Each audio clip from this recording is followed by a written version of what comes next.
John Lusker of Lusker Archery Adventures. Serious testing, successful hunting.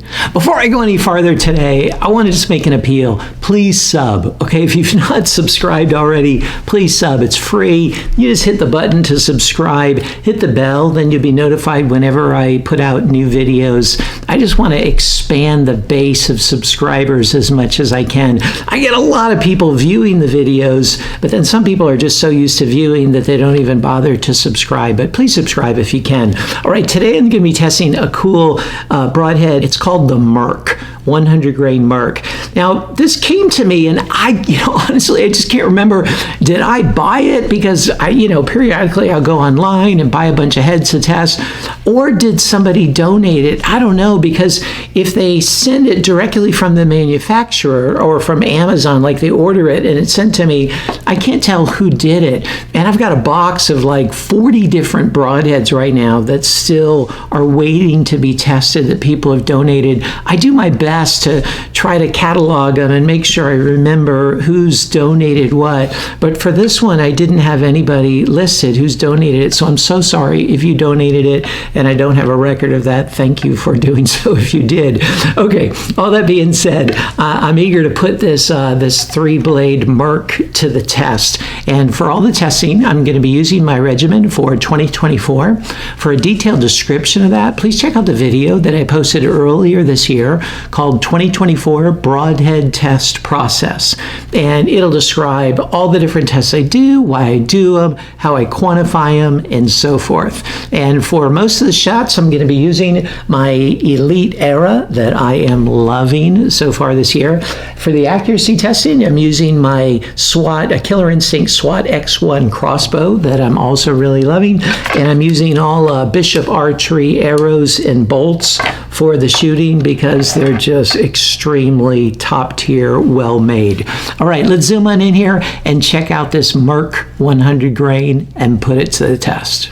Here's a good look at this broadhead, and man, this is a nice looking fixed blade head. I just like the look of that venting right there. This is a 100 grain model, and let's talk about the materials. First of all, the blades and the ferrule are both stainless steel, and then they've got this collar that's an aluminum, and I'm not really digging the collar. I'm not totally getting the collar. Maybe I'm just misunderstanding something, but it allows for just a little bit of threading to reach the before it reaches the end there. I can take it off and then it screws in a lot farther, but it comes like this with this aluminum collar.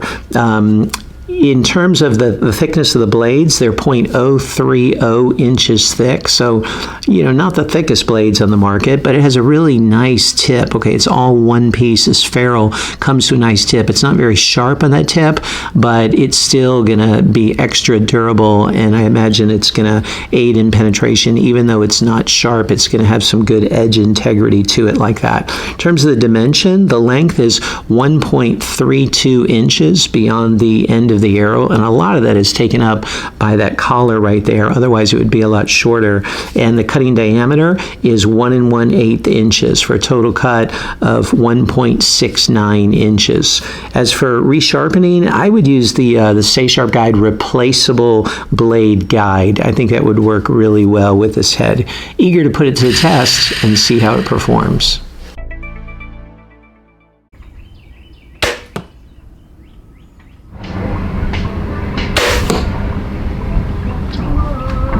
It got a solid 9 ring.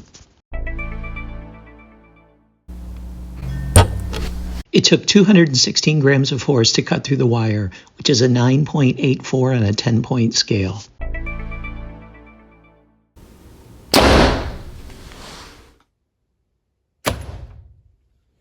It penetrated 9 1/4 inches, so it gets a full 10 points plus 0.28 points for bonus for penetrating.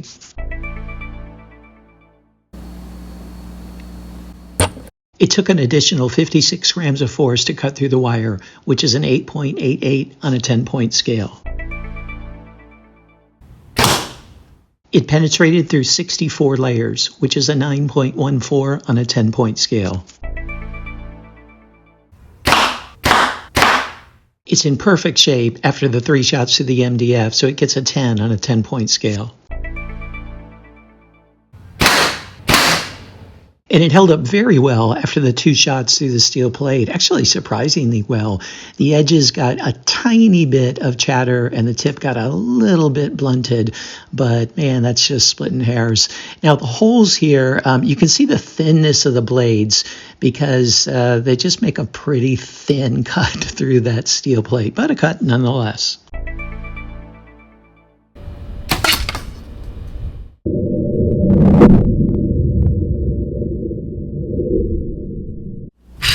Here it is after all the durability testing. It did really well through the MDF and the steel plate, which is impressive, but it just doesn't have the structural integrity to handle that 0 penetration test. The ferrule got bent, the tip broke off, and that just caused the blades to fall out there. But again, you know, is that going to happen on an animal? Probably not. It's just good to know just the same. So what'd you think? Man, I tell you, it scored way better than I thought it was going to score. You know, there's some things I really like about the head. There's some things I don't really care for about it. But I will say it scored well for a pretty small cut 3-blade head. It just was a performer. I'm not really a fan of this extra collar. It doesn't allow much threading down into the insert. I'm not really understanding the value of it. Maybe I'm just missing something. But it does look good, and it did perform really well. You check out the score sheet and see how it performed in the areas that matter to you the most, and see if it might be a good fit for you and your hunting needs, the animals you're pursuing, your bow and arrow setup, and so forth. And stay tuned for the overall cumulative score, as well as the corresponding Lusk grade. And also stay tuned for the list of discount codes that I can offer for a lot of different broadheads and other outdoor gear. I'm trying to add to that just to pass on the savings for you.